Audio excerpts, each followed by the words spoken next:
Hello everyone, I welcome you all in Gangotri group of schools. I am Vishal Tyagi, faculty of mathematics. So बच्चों, आज हम फिर से कुछ क्वेश्चंस के साथ हैं। Find the equation of straight line which is tangent at one point and normal at other point two the curve this. एक कर्व दिया हुआ है जिसकी पैरामीट्रिक फॉर्म दी गई है, राइट। अब इस कर्व पे एक लाइन ऐसी है जो कि एक पॉइंट पे तो टेंजेंट है और दूसरे पॉइंट पे नॉर्मल है, ऑलराइट। तो कैसे उस लाइन की इक्वेशन को फाइंड करते हैं, ये अब हम देखने जा रहे हैं। तो सबसे पहले तो मैं आपको ये बता दूं कि अगर मुझे कर्व की इक्वेशन फाइंड करनी हो तो कैसे करूंगा। वैसे यहाँ पे रिक्वायरमेंट नहीं है, ऐसे भी काम चलेगा, लेकिन फिर भी देख लेते हैं। पैरामीट्रिक इक्वेशन दी है तो कर्व की इक्वेशन कैसे फाइंड कर सकता हूं। तो देखिए यहाँ पे है y = a t³ minus x = 4t² + 3। तो मैंने y = a t³ को ऐसे लिख लिया, y + 1 a t³, ऑलराइट। और इसको लिख लिया x - 3 4t²। अब इन दोनों इक्वेशंस का रेशियो ले लिया मैंने, मतलब डिवाइड कर दो। y + 1 x + 3 = 2t। क्लियर। अब ये आ गया t अपना, y + 1 x + 3, ठीक है। अब इस t की वैल्यू या तो इस इक्वेशन में पुट कर दो या इसमें पुट कर दो, आपको कर्व की इक्वेशन मिल जाएगी। तो इतना तो समझ आ रहा होगा कि अगर मैं क्या करूं, इन दोनों का रेशियो ले लूं और यहाँ से t की वैल्यू निकाल ली, देन t की वैल्यू को वापस से या तो इसमें पुट कर दो या इसमें पुट कर दो, कर्व की इक्वेशन फाइंड हो जाएगी। ऑलराइट स्टूडेंट्स, समझ आया? ठीक है, बिल्कुल ऐसे ही करते हैं। अच्छा, अब निकालना क्या है उस पर आ जाते हैं जल्दी से। Equation of straight line which is tangent at one point and normal at other point. तो मान लो कर्व कुछ ऐसा है, मैं तुम्हें दिखा देता हूँ ग्राफिकली भी, थोड़ा सा ट्राई करते हैं। देखो, जैसे ये टेंजेंट है और ये इस पॉइंट पे नॉर्मल हो, इस पॉइंट पे टेंजेंट है, इस पॉइंट पे नॉर्मल है, क्लियर। तो इसकी इक्वेशन फाइंड करनी है। ये इसकी प्रॉपर्टी है, यूनिक प्रॉपर्टी, कि टेंजेंट है एक पॉइंट पे और दूसरे पॉइंट पे नॉर्मल है। तो इस कंडीशन को यूज करके ही हम इक्वेशन निकाल पाएंगे। तो चलो मान लेते हैं ये जो पॉइंट है ये है t1। t1 बोलने से मतलब है इसके कोऑर्डिनेट होंगे 4t1² + 3 एंड 8t1³ - 1। सिमिलरली ये 4t2² + 3 एंड 8t1³ - 1। ऑलराइट, ये दो पॉइंट हो गए हमारे पास। ओके, अब कैसे करेंगे, देखो स्लोप ऑफ टेंजेंट निकाल लेते हैं, dy/dx। पैरामीट्रिक फॉर्म है तो ऐसे लिख लेंगे dx/dt, ठीक है। y को t के रेस्पेक्ट में कर लेंगे, ऐसे ही x को भी t के रेस्पेक्ट में निकाल लेंगे। ऑलराइट, तो y को अगर t के रेस्पेक्ट में करूंगा तो ये आएगा 24t², x को करूंगा तो ये आएगा 8t, आ गया फाइनली 3t।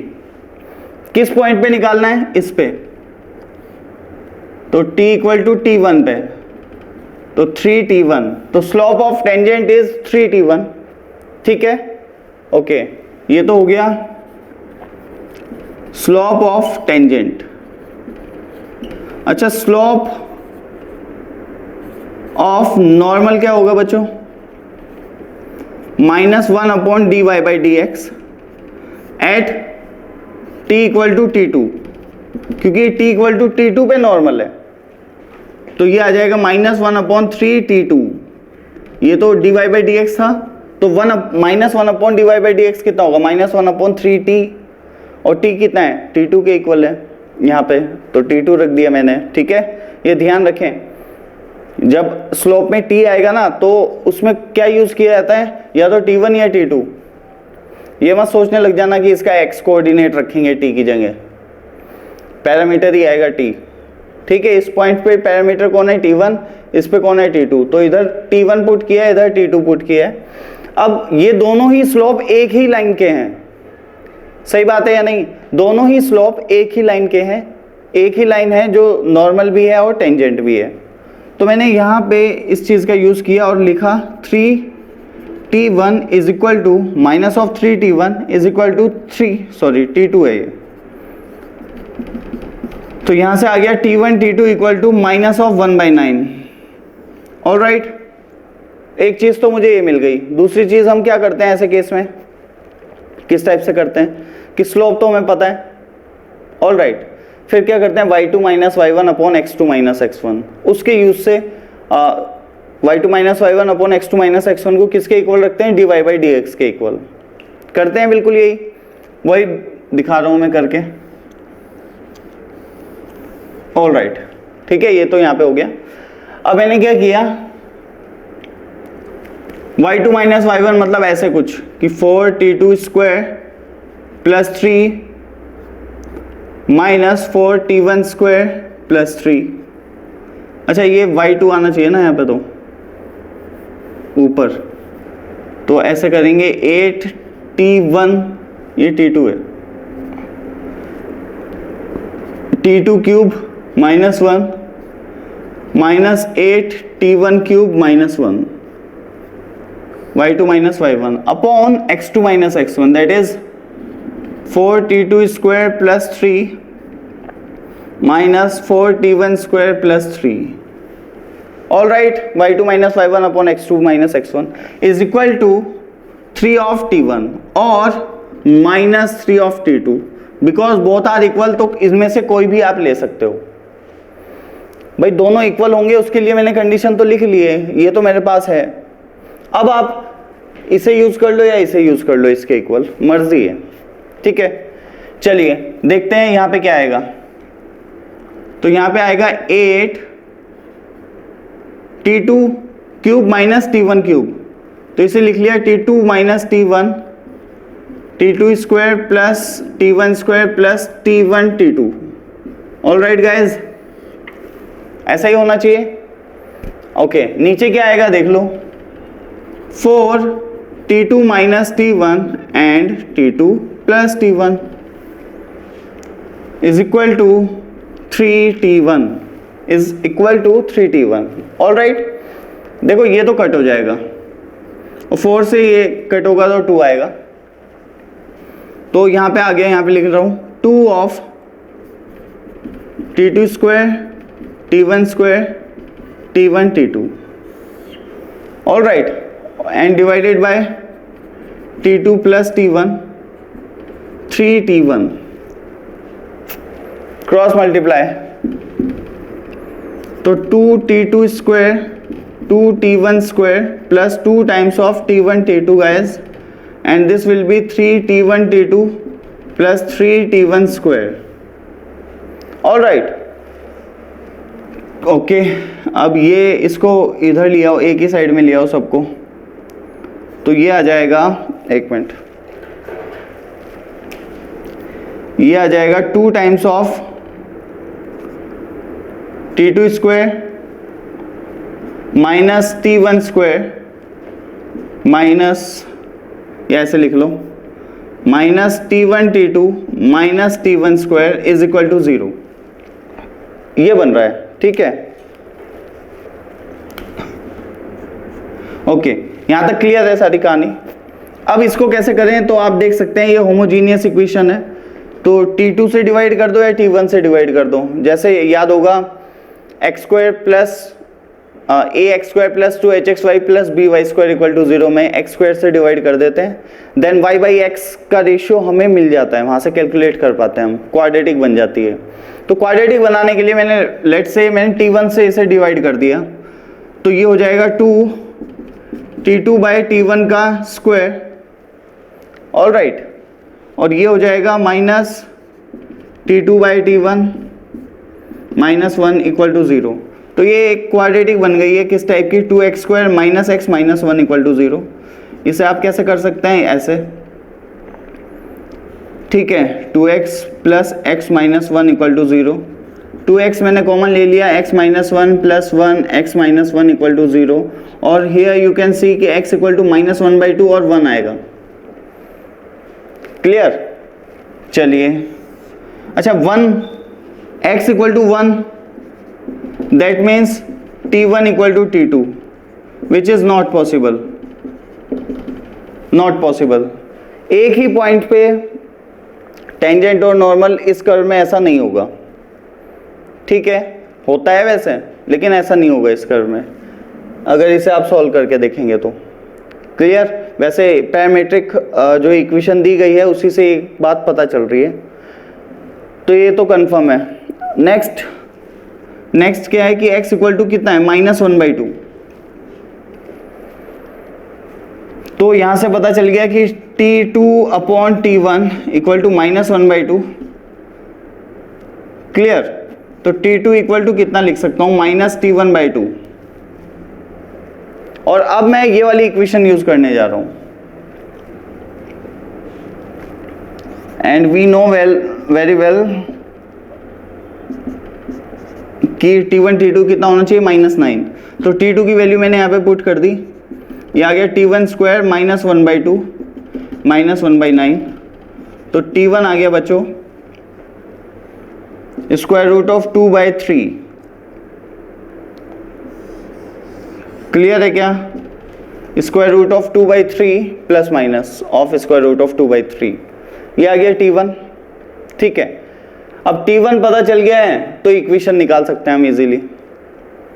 t1 पता चल गया है तो यहां पे पुट कर दो, इस इक्वेशन में पुट कर दीजिए t1 की वैल्यू, वहां से हमें क्या मिल जाएगा, कोऑर्डिनेट मिल जाएगा। दूसरा इसमें पुट कर दो तो स्लोप मिल जाएगा और equation of tangent can be written. All right, तो आई थिंक इतना कराना बहुत है, आगे इक्वेशन तो आप इजीली लिख ही लेंगे। मेन चीज थी कि t1 मतलब एक पैरामीटर की वैल्यू निकालना। ठीक है, दोबारा से बता देता हूँ, t1 को लेना, इसमें डाल देना तो स्लोप आ जाएगा, और इसमें डाल दोगे तो पॉइंट आ जाएगा। अजीब आएगा बिल्कुल, क्योंकि इर्रेशनल वैल्यू आ रही है, तो कोई टेंशन की बात नहीं है, जो भी आएगा लिख देंगे हम तो। All right students, then pause the video and note it down fast. All right, तो बच्चों अभी हम देखने जा रहे हैं कुछ कॉन्सेप्ट। वो क्या है, वो कुछ इस प्रकार है कि भाई अगर एक टेंजेंट इक्वेशन, एक टेंजेंट लाइन है, उसको अगर मैं कर्व के साथ सॉल्व करता हूँ, क्या एक टेंजेंट को अगर कर्व के साथ सॉल्व करता हूँ तो कैसे रूट्स मिलते हैं। ठीक है, तो क्वाड्रेटिक में तो जैसे हमने क्वाड्रेटिक कह रहा हूँ, कोऑर्डिनेट ज्योमेट्री में तो जैसे हमने देखा है कि टेंजेंट को अगर कर्व के साथ सॉल्व किया जाए तो क्वाड्रेटिक इक्वेशन मिलती है जिसका डिस्क्रिमिनेंट इक्वल टू 0 होता है। ऑलराइट, क्योंकि रिपीटेड रूट मिलते हैं। क्लियर? तो बिल्कुल ऐसा ही होता है, जब टेंजेंट को कर्व के साथ सॉल्व किया जाता है तो रिपीटेड रूट मिलते हैं, लेकिन उसमें भी कुछ अलग अलग सिचुएशंस हैं, वो अभी हम डिस्कस करने जा रहे हैं। जैसे केस 1 क्या है कि ये कर्व है और ये टेंजेंट है। ऑलराइट, मतलब कर्व जो है वो टेंजेंट के एक ही ओर है। ठीक है, curve is lying on the one side of tangent line. ठीक है, टेंजेंट जा रही है, उसके जस्ट एक ही साइड में कर्व है। तो ऐसे केस में, इन दिस केस even, ठीक है, in this case even number of repeated roots possible, even number of repeated root possible हो पाएंगे। ठीक है, मतलब जैसे एक टेंजेंट और एक कर्व को मैंने सॉल्व किया और कुछ ऐसा सिनेरियो है, टेंजेंट के एक ही साइड में है कर्व, राइट? तो ऐसे केस में आपको जो रूट्स मिलेंगे या तो 2 मिलेंगे या 4 मिलेंगे या 6 मिलेंगे या 8 मिलेंगे, इस टाइप के मिलेंगे। क्लियर है? 0 तो मिलेगा नहीं ऑब्वियसली, जब क्योंकि टच तो कर रहा है ना, तो एक तो मिलना ही मिलना है, ये तो तुम्हें ग्राफ देख के पता चल रहा है। लेकिन मैं ये कह रहा हूँ एक कभी नहीं मिलेगा, 2 मिलेंगे, 4 मिलेंगे, 6 मिलेंगे, even number of repeated root मिलेंगे। क्या? Even number of repeated root, मतलब अगर सॉल्व करके x इक्वल टू 2 आया है तो उस इक्वेशन का दूसरा रूट भी x इक्वल टू 2 होगा ही होगा। एटलीस्ट दो तो मिलेंगे ही मिलेंगे। क्लियर है? तो मैंने लिख दिया at least 2 roots will be there. Alright, कम से कम 2 रूट तो होंगे ही होंगे। तो ये तो केस 1 था बच्चों। केस 2 क्या है कि अगर ऐसा कुछ सिनेरियो है, ये भी तो टेंजेंट लाइन होती है, बताया हुआ है। ठीक है, इसमें क्या है, कर्व दोनों साइड में लाई कर रहा है। Curve lying above as well as below the tangent line। ठीक है, above as well as below the tangent line मतलब इस टाइप का। आप जानते हैं ये क्या, इसे क्या बोल देते हैं हम, इन्फ्लेक्शन पॉइंट। ठीक है, तो मैंने लिख दिया और टेंजेंट एट इन्फ्लेक्शन पॉइंट। ठीक है, जब टेंजेंट इन्फ्लेक्शन पॉइंट पे ड्रॉ की जाती है तो ऐसा सिनेरियो बनता है कि टेंजेंट पॉइंट जो कांटेक्ट पॉइंट है उससे अगर लेफ्ट में जाऊं तो कर्व नीचे है, राइट में जाओ तो ऊपर है, और वाइस वर्सा। क्लियर है मेरी बात? ठीक है, ये है कांटेक्ट पॉइंट। इससे इधर गए तो कर्व ऊपर आ रहा है लाइन से, इधर आए तो कर्व नीचे आ रहा है। तो ऐसा सिनेरियो जब भी होगा तब odd number of repeated roots will be there or at least 3 roots will be there। कम से कम 3 रूट होंगे कम से कम। देखो एक तो हो नहीं सकता क्योंकि टेंजेंट है, रिपीटेड रूट तो होंगे ही होंगे, और नंबर ऑफ रिपीटेड रूट होंगे। तो कम से कम कितने रिपीटेड रूट होंगे? 3। ऑलराइट, समझ आता है? तो दोबारा से बता देता हूं कि कभी भी अगर ऐसा कुछ सिनेरियो है तो ऐसे में जब इस टेंजेंट को इस कर्व के साथ में अगर सॉल्व करता हूं, क्लियर, तो 3 रिपीटेड रूट कम से कम मिलेंगे ही मिलेंगे, या 5 मिलेंगे, या 7 मिलेंगे, या 9 मिलेंगे, और नंबर ऑफ रिपीटेड रूट मिलेंगे। कम से कम 3 तो मिलने ही मिलने हैं, गारंटेड। जैसे for example y equal to x cube में टेंजेंट क्या होती है? y equal to 0। ये होता है ना कर्व, ऑलराइट, और ये होती है इसकी टेंजेंट y इक्वल टू 0। अगर मैं इसको इसके साथ सॉल्व करूं तो x की 3 वैल्यूज मिल रही हैं, 0 0 0 रिपीटेड वैल्यूज। ऑलराइट, तो इन्हें बोलते हैं रिपीटेड रूट्स। बात सही है? ओके। अच्छा, एक और सिनेरियो देख लो जल्दी से, इसको मैं हटा देता हूं, यहीं पे देख लेंगे क्यों फिर। देखो एक ही में मैं तीनों को कवर कर लेता हूं, कुछ ऐसे। वेट,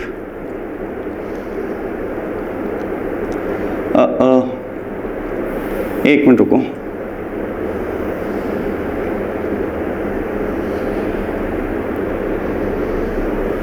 ये देखो एक लाइन है, ठीक है, यहां पे टेंजेंट है, यहां पे भी टेंजेंट है, और यहां पे कट करके जा रही है ग्राफ को। ठीक है, अब क्या होता है, इस लाइन को, ये लाइन है अपनी l इक्वल टू 0, ये कर्व है let's say y equal to F X type, कोई होगा जैसा भी होगा, ठीक है, y equal to F X. तो मैं लिख रहा हूं कि if we solve the curve and the tangent line, if we solve the curve and the tangent line as shown in figure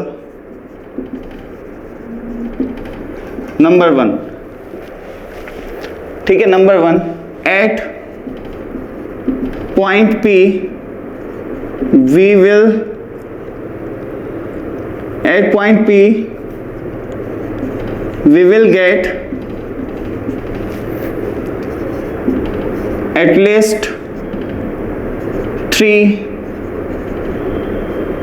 repeated roots or odd number of repeated roots.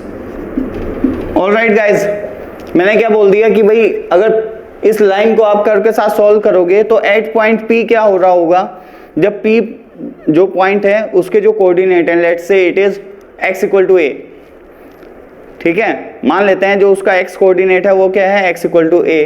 तो अब आप जब इस इक्वेशन को solve करोगे उस line को और कर्व को, तो जो भी पॉलिनोमियल आएगा उसके 3 रूट कम से कम a होंगे, x इक्वल टू a, उसके 3 रूट्स की वैल्यू होगी कम से कम। अच्छा, 5 की भी हो सकती है, 7 की भी हो सकती है, ठीक है, और नंबर ऑफ रिपीटेड रूट्स होंगे।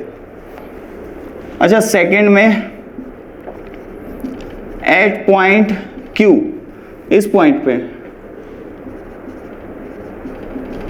We will get at least 2 roots, 2 repeated roots.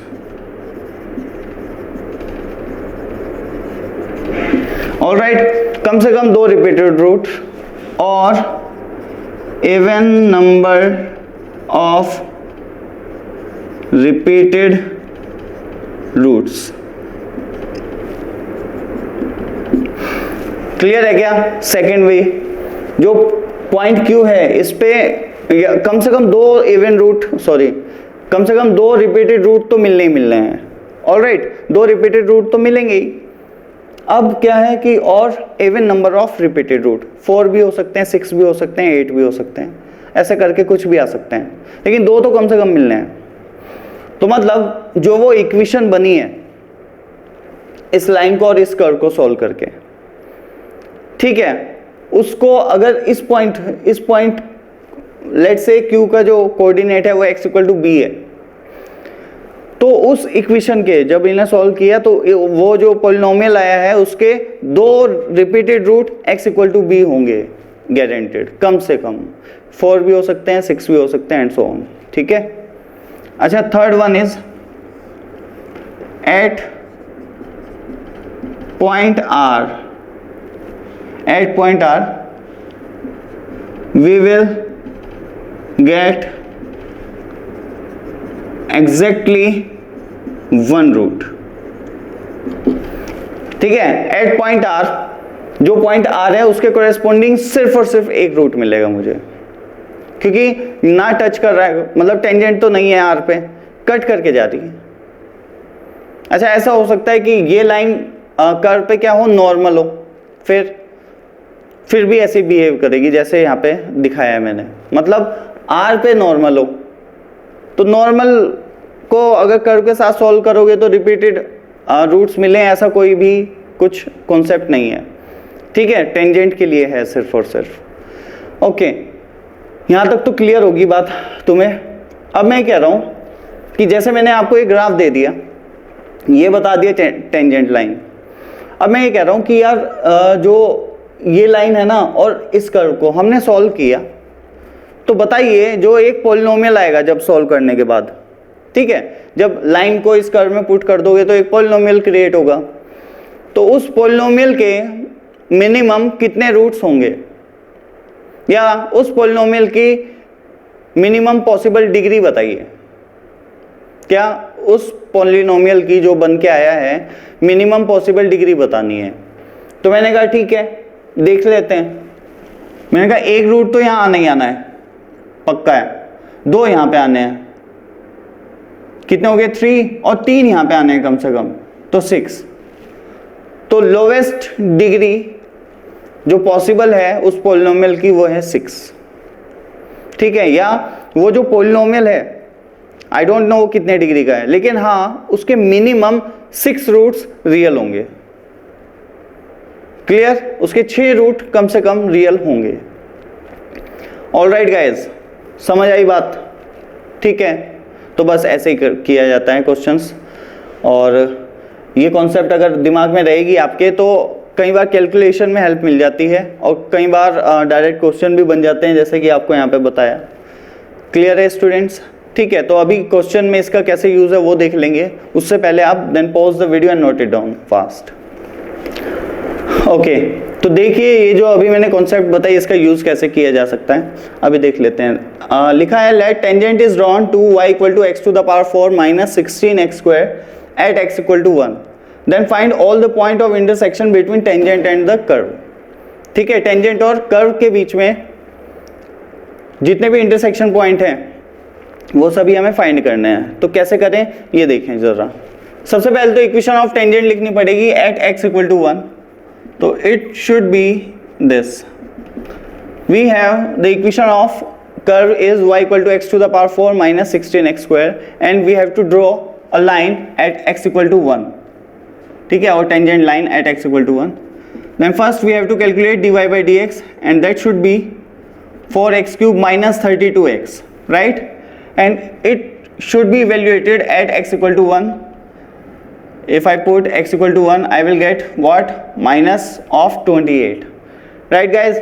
तो minus of 28 मुझे slope मिल गया है। Now we can write the equation of tangent, but first we have to find what, point of tangency, and we have x coordinate of that point, then we should put it into this equation and I will get what, minus of 15। ठीक है, ये क्या है, point of tangency, right guys। then point of tangency is this and slope at x equal to 1 is this, then the equation of line will be this one, all right। So now we have equation of tangent and equation of curve. Now what we have to do, we have to just solve them। ठीक है, solve these two equation and comment on the roots, all right, let's do it। The equation of curve is this and let's solve it। minus 28x और ये minus minus plus हो जाएगा, इधर 15 है, cut हो जाएगा, दैट इज 13 बचेगा, all right 13। ठीक है, इस इक्वेशन को इसमें पुट कर दिया तो ये देखो 16x स्क्वायर। अब ध्यान से समझना, बिल्कुल ध्यान से, ये आ गई बाय क्वाड्रेटिक इक्वेशन। इसको कैसे सॉल्व करें, इसके तो रूट हमें पता ही नहीं है, तो एक्चुअल में हमें पता है, बिल्कुल पता है। ठीक है, क्योंकि ये टेंजेंट, इस टेंजेंट और इस कर्व को सॉल्व करके आया है and we know very well, इसका जो पॉइंट ऑफ कॉन्टेक्ट है वो हमें पता है और उसका एक्स कोऑर्डिनेट बेटा 1 है। तो पक्की बात है इस इक्वेशन के दो repeated root x equal to 1 होने चाहिए, और अगर नहीं है तो दिक्कत है फिर कुछ। तो देखो ये आ जाएगा 15, ये भी आ जाएगा 15, और बिल्कुल जैसा कि मैं देख पा रहा हूँ इसका x इक्वल टू 1 एक रूट तो दिख ही रहा है ना आपको। तो अगर मुझे एक रूट मैंने पहचान लिया कि इसका x इक्वल टू 1 है देख के, तो बाकी 3 रूट कैसे निकालोगे, वो भी पॉसिबल नहीं है, इतना इजी काम नहीं है। क्लियर, क्यूबिक इक्वेशन में एक रूट पहचान लो तो फिर क्वाड्रेटिक बनती है, निकाल लेते हैं। लेकिन बाय क्वाड्रेटिक में एटलीस्ट 2 रूट का पता होना चाहिए, और आपको इतना भी पता होना चाहिए कि x इक्वल टू 1 जो है वो कम से कम 2 रूट आएंगे। अब ये कैसे पता चल रहा है, ठीक है, तो ऐसे मान लो तुम सॉल्व करने के बाद कितने डिग्री की इक्वेशन है, 4 डिग्री। ठीक है, तो इवन डिग्री इक्वेशन आ रही है ना, तो आप बस इस चीज को दिमाग में बना लो कि 2 रूट रिपीटेड होंगे, 2 होंगे रिपीटेड रूट, और इस टाइप का कर्व है। ये किस टाइप का कर्व है, अगर आप देखें इस टाइप का ही होगा या नहीं, इवन डिग्री पॉलिनोमियल है या नहीं, इवन डिग्री पॉलिनोमियल जहां से आता है वहीं को चला जाता है, तो इस टाइप की टेंडेंसी रखता है। और ये वाला जो पॉइंट, ये वाला पॉइंट जनरली किस में आएगा, जो ऑड डिग्री पॉलिनोमियल होंगे। ऑलराइट, तो ये इवन डिग्री पॉलिनोमियल है, मुझे पता है इस टाइप की कोई सिचुएशन होगी और इस पे ऐसे कोई टेंजेंट होगी, तो रिपीटेड रूट मिलेंगे कौन से, even degree repeated root, sorry even number of repeated root. Alright, तो मैंने कहा यार ये तो पक्का है कि x equal to 1 x equal to 1, दो रिपीटेड रूट मिलने वाले हैं। तो मुझे पता चल गया कि x square minus 2x plus 1, मतलब भाई x माइनस 1 का होल स्क्वायर जो होगा वो इसका एक फैक्टर होगा।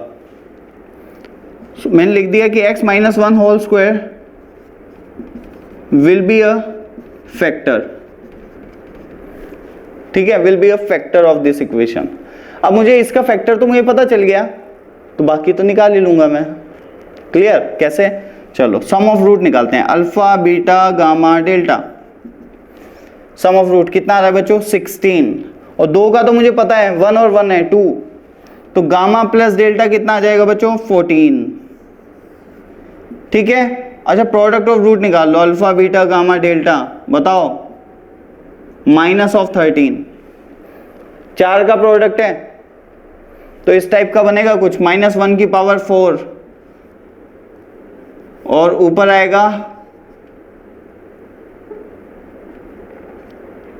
एक मिनट, ऊपर आएगा कांस्टेंट टर्म अपॉन आएगा coefficient of x to the power n, that is 4, coefficient of x to the power 4, इसका रेशियो। -1 की पावर कितनी है? 4, तो ये आ जाएगा कांस्टेंट टर्म है -13, तो -13 डिवाइडेड बाय 1, तो -13 आ गया। और अल्फा और बीटा आपको पता है 1 1 है, तो गामा डेल्टा बच्चों कितना आ जाएगा? -13। ऑल राइट स्टूडेंट्स, ठीक है। चलिए यहाँ तक तो आपको हो गया क्लियर। अब मैं क्या कर रहा हूँ, देखो अब ये दो रूट दिए गए हैं गामा डेल्टा, और इनका सम है, इनका प्रोडक्ट है, तो क्या लिख लेते हैं? क्वाड्रेटिक लिख लेते हैं। कैसे? X square minus sum of roots, sum of root कितना है? 14, और ये आ जाएगा मतलब plus product of root, product of root कितना है? -13। क्लियर? ओके, -13 आ रहा है, दैट इज द प्रॉब्लम। एक मिनट, लेट मी सी, ये अपना ठीक है यहाँ तक, और ये आ गया, ये आ गया, ये -15 है, ये +15, ठीक है, कुछ कर नहीं सकते, मतलब आएगा। मैं सोच रहा हूँ अगर +13 आ जाता तो बहुत इजीली आ जाते आंसर, लेकिन कोई बात नहीं, क्या करें, कोई दिक्कत नहीं है, तो कैलकुलेट करेंगे। ये है इक्वेशन अपनी, है ना? ओके, कोई दिक्कत नहीं है। तो भाई एक्स स्क्वायर ये है, तो 14 मतलब -b plus minus root b square minus 4ac upon 2a। All right बच्चों, यहाँ से x की दो और वैल्यू मिल जाएंगी, मतलब चारों रूट मिल जाएंगे, दोनों डिफरेंट रूट्स हैं, ठीक है। मतलब इससे क्या मतलब है, ये जो दूसरी वैल्यूज मिल रही हैं और वो भी रियल, इसका मतलब है जो लाइन होगी, जो टेंजेंट लाइन होगी, वो इस कर्व को एक जगह तो टच करेगी और दो अलग अलग जगह कट करेगी। बात समझ पा रहे हो? मतलब कुछ सिनेरियो ऐसा होना चाहिए, ये टेंजेंट है और ये देखो ऐसा कुछ होना चाहिए, इस पॉइंट पे टेंजेंट है और उधर दो पॉइंट पे कट कर रही है। Clear student? जैसे कि मैंने कहा इवन डिग्री पॉलिनोमियल है तो कुछ इसी प्रकार का होता है even degree polynomial. Clear students? All right, तो ये हमें सारे पॉइंट मिल गए हैं, एक्स कोऑर्डिनेट हर एक पॉइंट का मिल गया है। दो पॉइंट तो ऐसे हैं जिनके एक्स कोऑर्डिनेट 1 है, ऐसे दो पॉइंट होंगे, और दो पॉइंट ऐसे होंगे जिनके एक्स कोऑर्डिनेट ही होंगे। क्लियर? अच्छा, इनके कोरेस्पॉन्डिंग अगर वाई कोऑर्डिनेट आप निकालना चाहते हैं तो निकाल लें। वाई कोऑर्डिनेट हम कैसे निकाल सकते हैं? देखो, वाई कोऑर्डिनेट निकालने के लिए आप ये भी कर सकते हो, मैं देख लूँ कुछ इजी तरीका है तो। एक तो ये तरीका है ना, यही बेटर है आई थिंक, यस यही सही रहेगा। ठीक है, एक्स कोऑर्डिनेट मिल गया तो वाई कोऑर्डिनेट इसके थ्रू निकालो आप। ऑल राइट, ऑल राइट, एक तो पॉइंट ये आ गया, ये वाला 1, -15, ठीक है, यही है वो रिपीटेड वाला। तो 1, -15 एक आ गया और दो आ जाएंगे यहाँ से, तो टोटल कितने आएंगे? 3। तो अभी तो मैं 4 बोल रहा था, तो वो एक तो रिपीटेड वाला है ना, क्योंकि टेंजेंट है उस पर। ठीक है, तो ओवरऑल वैसे वो 3 ही आएंगे, 1 2 3। ये है रिपीटेड रूट वाला केस, ये है सेपरेट जो अलग अलग रूट्स हैं, डिस्टिंक्ट रूट्स वाला केस। ऑलराइट, तो ऐसा कुछ सिनेरियो रहेगा। I hope this is clear. ठीक है बच्चों, तो then pause the video and note it down fast.